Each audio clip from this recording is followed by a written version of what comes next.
पहले भी बातें करता हूँ कि पीएम मोदी और इंडिया के अब जो है वो डायरेक्टली यूएसए के साथ ताल्लुकात ख़राब होते हुए दिखा रहे हैं, क्योंकि इंडिया खुद अब समझ रहा है कि मैं अपने आप में बहुत बड़ी कोई चीज़ बन गया हूँ। रिकवर करना है और रिकवर हो भी जाएगा, क्योंकि वो मैन्युफैक्चरिंग कंपनी तो उनकी अपनी है, वो इंपोर्ट अब चीज़ों के वो एक्सपोर्ट क्या करेंगे, इंपोर्ट काम क्या करेंगे। ये अभी भी यूएसए और इधर उधर के चक्रों में रहे और इनको बेहतर करने में और उनको बेहतर करने में या उनके साथ, तो वो अपने आप की जो अपनी आइडेंटिटी है वो दोबारा से स्लेवरी की तरफ चले जाएगी। और अभी जिस तरह लोग डॉलर की गुलामी में है, तो इंडिया इस डॉलर की गुलामी में रहना नहीं चाह रहा। और पहले वो ऑयल की जिस तरह से वो ट्रेडिंग रुपये में कर रहे हैं, रशिया के साथ रुपये में कर रहे हैं, बांग्लादेश के साथ वो रुपये में कर रहे हैं, सिंगापुर के साथ वो रुपये में कर रहे हैं, तो ये जो उनका यूनिफाइड पेमेंट है ये तो बहुत ज़्यादा उन्हें आगे ले जाएगा ये। और फिर उसके बाद उन्होंने जो नेशनल लॉजिस्टिक बना दिया, उसके जरिए भी उनको जो है वो अस्सलाम वालेकुम, वेलकम टू यूट्यूब चैनल मेरा reaction. It's me your host जवसीम और मेरे साथ हैं महराना से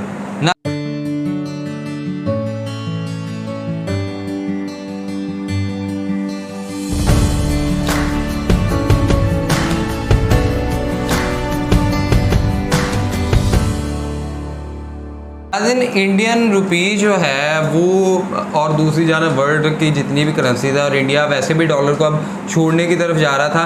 अब इंडिया की जो प्रेसिडेंट हैं उन्होंने भी एक चीज़ किया है जी कि इंडिया का जो रुपया है वो जल्दी ही रिकवर कर जाएगा।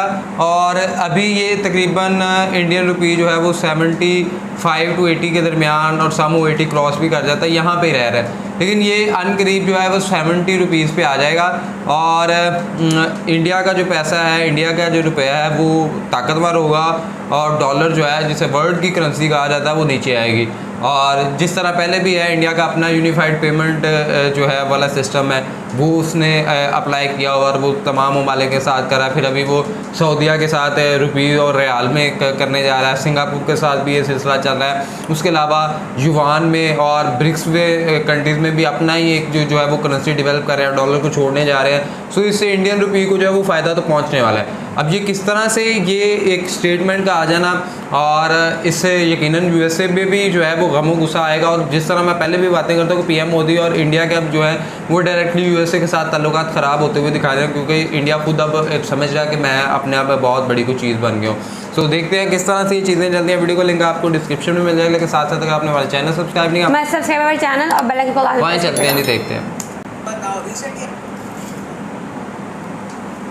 नमस्कार, प्रशांत धवन। नाउ रिसेंटली आपने देखा होगा कि इंडियन रुपी अपने रिकॉर्ड लो पर पहुंच चुका है। $1 के मुकाबले अब इंडियन रुपी खड़ा है 81.26 रुपीस पर। नाउ अब सिचुएशन देखिए इन द फ्यूचर और बदतर हो सकती है। बहुत सी रिपोर्ट्स क्लेम कर रही है कि रुपी आराम से 82 का मार्क भी तोड़ सकता है। इवन तो भारत सरकार बहुत कोशिश कर रही है, विदेशी मुद्रा भंडार हमने बहुत खर्च दिया, उसके अलावा भी हम कोशिशें कर रहे हैं, मगर कुछ टाइम के लिए डेफिनेटली दर्द होगा। ये रुपये की वैल्यू अभी गिरेगी इन द नियर फ्यूचर। मगर हमारे देश की जो वित्त मंत्री है निर्मला सीतारमण जी, इन्होंने रिसेंटली ये कहा कि देखो इंडियन रुपये की वैल्यू गिरी है, मगर ग्लोबल सिनेरियो को आप अगर देखोगे और रुपये की डेप्रिसिएशन को कंपेयर करोगे बाकी विदेशी मुद्राओं से, तो आप नोटिस करोगे कि इंडियन रुपये डॉलर के मुकाबले इतना नहीं गिरा है जितनी बाकी करेंसीज गिरी है। यहाँ पर आप देख पाओगे हमारी वित्त मंत्री जी ने ये कहा है कि rupee held its own against dollar, what about other currencies. अब क्वेश्चन यही आता है, व्हाट अबाउट अदर करेंसीज, तो आंसर यही है, दुनिया की हर करेंसी आज के समय अपनी वैल्यू बचाने की कोशिश कर रही है माइटी डॉलर के सामने। 2 दशकों में पहली बार हम देख रहे हैं कि डॉलर इतना स्ट्रांग हो गया है। और यहाँ पर आप देख पाओगे रिसेंटली एसबीआई ने भी अपनी रिसर्च में ये पाया कि इंडियन रुपये की जो वीकनेस है ये हमारी गलती कब है, डॉलर का जो स्ट्रेंथन होना है वो इसका मेन कारण है। और आप अगर जनवरी 1 से लेकर सितंबर 14 तक का टाइम देखोगे तो इस टाइम दुनिया भर की ऑलमोस्ट सारी मेजर या फिर मिडिल इनकम कंट्रीज की जो करेंसी है ये गिरी है। इसके पाकिस्तान की तो बहुत ज़्यादा गिरी है, की डेप्रिसिएशन कम हुई है। ये जो डेटा है बाय द वे ब्लूमबर्ग का है, इंडियन करेंसी जनवरी से लेकर सितंबर तक गिरी है 6.5%। इंडिया की सबसे कम गिरी है। आप अगर देखो चाइनीज युआन गिरा है 8.7%, यूरो 12% तक गिर गया। हालांकि इसमें यूक्रेन रशिया वॉर का बहुत ही बड़ा रोल था। उसके अलावा आप देखोगे साउथ कोरियन वॉन और इवन जो यूके की करेंसी है ब्रिटिश पाउंड, इसमें भी 15% की गिरावट आई है। पाकिस्तान की गिरावट आप अगर देखो तो ऑलमोस्ट 24% आपको दिखेगी। और पाकिस्तान की गिरावट ऑब्जर्व करना हमारे लिए इम्पोर्टेंट इसलिए है क्योंकि एक साल गया था हमारा 2013 का, जब एक ही साल में हमारा रुपये 25% गिर गया था। यहाँ पर आप देख पाओगे, ये आपके सामने आर्टिकल है 2013 का, यहाँ पर लिखा है rupee hits fresh low of 68, slips nearly 25% so far in the year 2013। और उसके बाद हमारे रुपये ने रिकवरी भी करी थी। तो इस वीडियो में मैं आपको बताऊंगा कि क्या पॉसिबल है कि अभी जो डैमेज हो चुका है, रुपये मोस्ट प्रोबेबली 82 के आसपास जा रहा है, क्या हम रिकवरी कर सकते हैं? क्या भविष्य में वापस आपको $1 70 रुपये के आसपास दिख सकता है? Is it possible? क्योंकि एक रिपोर्ट ने क्लेम किया है कि ये पॉसिबल है, मगर उसके लिए सर्टेन कंडीशन इन्होंने लगाई है ना। पहली बात तो यहाँ पर ये समझ लो कि यूएसए का डॉलर स्ट्रॉन्ग हो क्यों रहा है। बहुत ही सिंपल रीज़न है, जिस तरीके से भारत में है रिजर्व बैंक ऑफ इंडिया, जो रुपये की सप्लाई कंट्रोल करता है, इंटरेस्ट रेट चेंज करके कि बैंक्स को किस ब्याज दर पर पैसा देगा आरबीआई, फिर उसी के हिसाब से बैंक डिसाइड करते हैं कि उनका लेंडिंग रेट क्या होगा। तो क्या है कि यूएसए का जो फेडरल रिजर्व है, ये अपने यहाँ ब्याज दरें लगातार बढ़ाता जा रहा है। इसकी वजह से डॉलर की सप्लाई में कमी आ रही है, क्योंकि जब ब्याज दरें कम होगी तो ऑटोमेटिकली आपको डॉलर आसानी से मिलेगा। और सिंस दुनिया भर में डॉलर की कमी हो रही है, उसकी वजह से ऑटोमेटिकली डिमांड सप्लाई की वजह से डॉलर 20 सालों में अपने स्ट्रॉन्गेस्ट पॉइंट पे पहुंच चुका है। और जैसे मैंने आपको बताया था, डॉलर से अपनी करेंसी को बचाने में हर कंट्री अलग तरीके से काम करने की कोशिश कर रहा है। फॉर एग्जांपल इंडिया में आप देख रहे हैं कि स्टेट बैंक ऑफ इंडिया ने रिसेंटली ये कहा है कि स्टेट बैंक ऑफ इंडिया ने अब लोकल जो ट्रेड करते हैं साउथ एशिया में, वहाँ पर भी एक्सपोर्टर्स इंपोर्टर्स को ये कह दिया है कि बांग्लादेश से भी अगर आप ट्रेड करते हो ना, तो वहाँ पे डॉलर अवॉइड करिए, अपनी करेंसी को डॉलर में कन्वर्ट मत करिए, सीधा रुपये से लेकर टका में ट्रेड करिए। इंटरनेशनल ट्रेड में प्रमोट करना बहुत ही इंपॉर्टेंट है, और सेम हम करने की कोशिश कर रहे हैं सऊदी अरेबिया के साथ, कई और कंट्रीज के साथ। मगर जो ऑप्शन इंडिया के पास है वो बाकी कई देशों के पास नहीं है। फॉर एग्जाम्पल मैं आपको बताऊँ, जापान की करेंसी है येन, ये इंडियन रुपये से कई गुना ज़्यादा गिरी है। और रिसेंटली हमने देखा कि पहली बार 1998 के बाद से पहली बार जापानीज गवर्नमेंट ने खुद बड़ा एक्शन लिया है अपनी करेंसी को बचाने के लिए। और ये एक्शन क्या हो सकता है? देखिए, जापान के पास विदेशी मुद्रा भंडार बहुत ज़्यादा है, भारत से दुगने से भी ज़्यादा है। तो इस वक्त जो भी इनके पास US डॉलर है ना, ये इसको डंप कर रहे हैं और डॉलर बेचकर अपनी करेंसी परचेज कर रहे हैं, ताकि येन की वैल्यू थोड़ी बहुत बनी रहे। यहाँ पर आप देख पाओगे येन में कुछ थोड़ी बहुत रिसेंटली स्ट्रेंथ आई थी जब जापानीज गवर्नमेंट ने डॉलर को बेच कर खुद की करेंसी परचेज करी। ये जापान ने पहली बार किया है सिंस 1997। और जापान के पास अभी विदेशी मुद्रा भंडार बहुत सारा है। अगर इंडिया का विदेशी मुद्रा भंडार आप अगर देखो तो $540 बिलियन के आसपास है, तो जापान का विदेशी मुद्रा भंडार अभी $1.29 ट्रिलियन है। मगर जापान के सामने प्रॉब्लम ये है कि ये देश ब्रिक्स कंट्रीज की तरह डी-डॉलराइजेशन नहीं कर पाएंगे। ब्रिक्स कंट्रीज में होने का एक फायदा आपको ये मिल रहा है कि सभी कंट्रीज मिलकर ना US डॉलर को त्याग रहे हैं, और इंडिया इकोनॉमिकली और तरीके से भी इतना स्ट्रॉन्ग कंट्री है कि हम USA पे डिपेंड करते नहीं है। सिक्योरिटी पॉइंट ऑफ व्यू से हम काफ़ी जगह अपने डिसीजंस खुद लेते हैं, तो हम लोग डॉलर को त्याग सकते हैं और उसके बावजूद USA के साथ रिलेशंस मेंटेन कर सकते हैं। ये जो लग्जरी है जापान जैसे देशों के सामने अवेलेबल नहीं है। आप देखोगे जापान डी-डॉलराइजेशन नहीं कर पा रहा, ये US के साथ अपने रिलेशंस खराब नहीं करना चाहते। जापान लिटरली आप अगर देखो तो USA को पेमेंट करता है डिफेंस के लिए, क्योंकि बिना USA के जापान चाइनीज मिलिट्री के सामने खड़ा नहीं हो पाएगा। तो आप सोच कर देखें तो इंडिया के पास एक काफ़ी अच्छी अपॉर्चुनिटी है, जो काम जापान नहीं कर सकता वो हम कर सकते हैं। और इसलिए इंडिया में अब कलेक्टिवली एक बात उठ रही है कि सरकार एक बड़ा स्टेप ले, एक बड़ी नीति बनाए कि जो भी ऑयल हम लोग परचेज करेंगे, अभी तो देखो ये है ना कि रशिया से ऑयल आ रहा है, तो सिंस रशिया पे सैंक्शन लगे हैं तो हम डॉलर में ट्रेड करनी ट्रेड करेंगे। नीड ये है कि ऑल टुगेदर हम लोग ऑयल इनवॉइस सारी रुपये में करवाएं।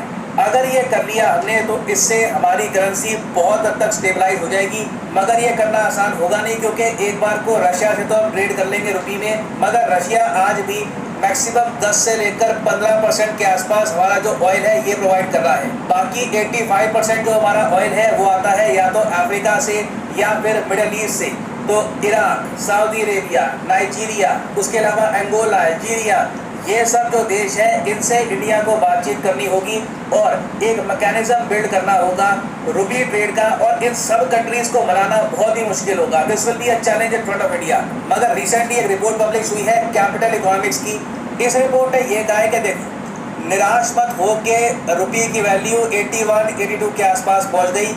रुपये वापस 2030 में टाइम लगेगा, ये ऐसा नहीं है कि रातों रात हो जाएगा, ऐसा टाइम लगेगा। 2030 तक रुपये वापस 70 रुपीस पर डॉलर के आसपास आ सकता है। It is very much possible. Condition इस रिपोर्ट में ये बताई गई है कि पहली बात तो इंडिया प्रॉपरली ऑयल इनवॉइस की पॉलिसी है, इसको फॉलो करें। ऑयल परचेज करने के लिए, कच्चा तेल परचेज करने के लिए अपने डॉलर्स को ना खर्चे, क्योंकि ये बहुत हर्ट करता है रुपये को। हम अपनी करेंसी को कन्वर्ट करते हैं एक बहुत स्ट्रॉन्ग करेंसी के कंपैरिजन में, it is almost suicide for currency. तो अगर ऑयल का इशू हम थोड़ा बहुत सही कर ले, उसके अलावा यहाँ पे ये भी कह रहे हैं कि इंडिया के overall exports, specially electronic export, जो वैसे भविष्य में बढ़नी है, आप सबको पता है सेमीकंडक्टर फैक्ट्रीज ओपन हो रही है इंडिया में। बहुत ही जल्द इंडिया में आप देखोगे कि मोबाइल फोन मैन्युफैक्चरिंग, उसके अलावा वेरियस और गैजेट्स और एक्सपोर्ट किए जाएंगे। तो इस सब की मदद से वापस आपको एक दिन $1 इक्वल टू 70 रुपीज़ के आसपास दिख सकता है, और ये भारत के लिए बहुत इंपॉर्टेंट होगा। और अगर आप सोच रहे हैं ये तो ठीक है, रिपोर्ट कह रही है, रियलिटी में थोड़ी ना होता है, चीज़ें महंगी होती है फिर सस्ती थोड़ी ना होती है। एक बार करेंसी गिर गई तो रिकवर कहाँ करती है, हो सकता है रिकवरी। मैं आपको बता रहा हूँ, इंडियन करेंसी ने सबसे बड़ी रिकवरी कब करी थी? 2002 से लेकर 2007 के पीरियड में। 2002 का एक टाइम था जब हमारी करेंसी इतनी गिर गई थी कि $1 के मुकाबले 50 रुपीज़ पहुँच गया था वैल्यू, जो उस टाइम के हिसाब से बहुत ज़्यादा था, लोग चौंक गए थे।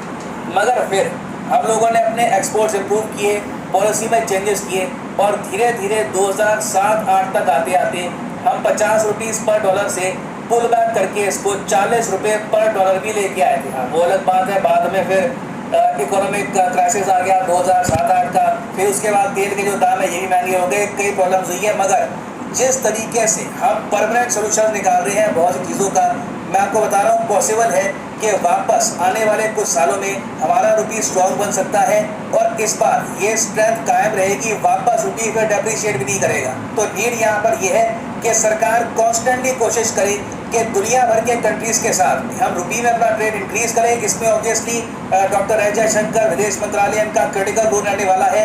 पहली बार हम देखेंगे फाइनेंस मिनिस्ट्री और जो हमारा विदेश मंत्रालय है मिलकर काम करेंगे इस इशू को लेकर। अपने आप में बहुत मुश्किल कार्य है, but it can be done. तो इस टॉपिक पे इन द फ्यूचर कोई डेवलपमेंट होती है तो मैं अपडेटेड वीडियो ले आऊँगा। फॉर द टाइम बीइंग ये है दिस वीडियो का। Thank you for listening and as always God bless you all. क्या कहते हैं दीजा?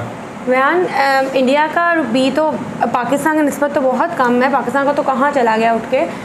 तो बड़ा अच्छा एक तो इनिशिएटिव उन्होंने लिया कि उन्होंने अपने आप को एक टाइम पीरियड दिया कि हमने इसके अंदर रिकवर करना है, और रिकवर हो भी जाएगा, क्योंकि वो मैन्युफैक्चरिंग कंपनी तो उनकी अपनी है, वो इंपोर्ट अब चीज़ों के वो एक्सपोर्ट क्या करेंगे, इंपोर्ट काम क्या करेंगे, जिसकी वजह से ऑब्वियसली उनकी करेंसी फिर से स्ट्रॉन्ग होने लग पड़ेगी। जिस तरह मैं आपको एक चीज़ कहूँ कि देखें, ये तो अपने आप में एक चीज़ अब सामने आ गया कि इंडिया अब अपने डिसीजन में यूएसए को किसी हद तक समझता नहीं है, और दूसरा ये कि अब वो ब्रिक्स कंट्रीज और पहले वो ऑयल की जिस तरह से वो ट्रेडिंग रुपये में कर रहे हैं, रशिया के साथ रुपये में कर रहे हैं, बांग्लादेश के साथ वो रुपये में कर रहे हैं, सिंगापुर के साथ वो रुपये में कर रहे हैं, तो ये जो उनका यूनिफाइड पेमेंट है ये तो बहुत ज़्यादा उन्हें आगे ले जाएगा ये। और फिर उसके बाद उन्होंने जो नेशनल लॉजिस्टिक बना दिया, उसके ज़रिए भी उनको जो है वो बहुत ज़्यादा कंट्री के अंदर जो है चीज़ें, तो वो सारी चीज़ें जो है वो इंडिया बेहतरी की तरफ जा रहा है, और ये हो भी जाएगा। बात यहाँ पे है कि कुछ मुश्किल स्टेप्स लेने पड़ेंगे, कुछ अगर ये अभी भी यूएसए और इधर उधर के चक्रों में रहे और इनको बेहतर करने में और उनको बेहतर करने में या उनके साथ, तो वो अपने आप की जो अपनी आइडेंटिटी है वो दोबारा से स्लेवरी की तरफ चले जाएगी। और अभी जिस तरह लोग डॉलर की गुलामी में है, तो इंडिया इस डॉलर की गुलामी में रहना नहीं चाह रहा। अब इंडिया ने डॉलर को जिस तरह से एक हद तक जो है पीछा दिखा दिया और आने वाले वक्त में भी वो दिखाता रहेगा, तो ऑब्वियसली बात है कि ये जो चला जाएगा। चाइना के साथ ब्रिक्स कंट्री का अपना जो है वो एक करेंसी डेवलप कर रहे हैं, रशिया ने एक अपना सिस्टम बना लिया है वर्ल्ड करेंसी का, सऊदीया के साथ, तो ये बहुत एक अच्छी और इंटरेस्टिंग चीज़ हो जाएगी। और वाकई डॉलर वक्त के साथ साथ जो है वो वैसे भी ताकतवर हो रहा है, स्ट्रॉन्ग हो रहा है। और दूसरा ये कि जब तक ये डिपेंड करते रहे उनके ऊपर, तो ऑब्वियसली बात है कि डॉलर और ज़्यादा मज़ीद ताकतवर होगा और बहुत से कंट्रीज़ को इसकी वजह से नुकसान होगा। इंडिया का यूँ छोड़ जाना और भी दूसरे ममालिक जो हैं अगर वो डॉलर से हट जाएंगे तो ऑब्वियसली बात है कि डॉलर की भी जो है वो स्ट्रेंथ में ज़रा कमी वाक़ होगी और दूसरे ममालिक भी इससे फ़ायदा। एनीवे इंडिया का इनिशिएटिव बहुत ज़्यादा अच्छा है और इंडिया को हम इस चीज़ पे बेस्ट ऑफ लक कह सकते हैं कि वो आने वाले फ्यूचर में अगर ये कर रहा है और उसे इसके कोई भी बैक बैंड जो है वो उसे कोई इसके गुड और बैड किस्म के जो भी इम्पैक्ट हैं उनको फेस तो करना पड़ेगा, लेकिन इंशाल्लाह बेहतरी होगी। और आप इस हवाले से जो भी राय रखते हैं नीचे दिए गए कॉमेंट बॉक्स में तो लाजमी बताएं, वीडियो को लाइक करें, शेयर करें, कमेंट करें, चैनल को सब्सक्राइब करें, बेल को प्रेस करें, इंस्टाग्राम आईडी मेंशन में फॉलो कर सजेशंस दें। तब तक के लिए अपने मेज़बानों को दे इजाज़त, दुआ में याद रखें। अल्लाह।